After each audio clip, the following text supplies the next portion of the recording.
بیوی کو وہ مقام دیں جو اسلام نے دیا ہے، جو حقوق اسلام نے عورت کو دیے ہیں، جیسا کہ عزت، پیار، حفاظت، ضروریات زندگی کو پورا کرنا۔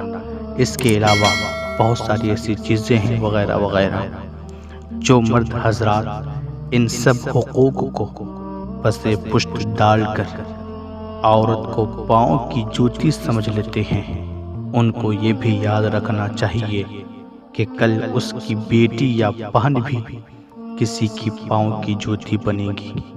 لہٰذا اپنی بیٹیوں کے اچھے مستقبل کے لیے آج خود کو بدلیے، اپنی بیوی کے حقوق کو ادا کیجیے۔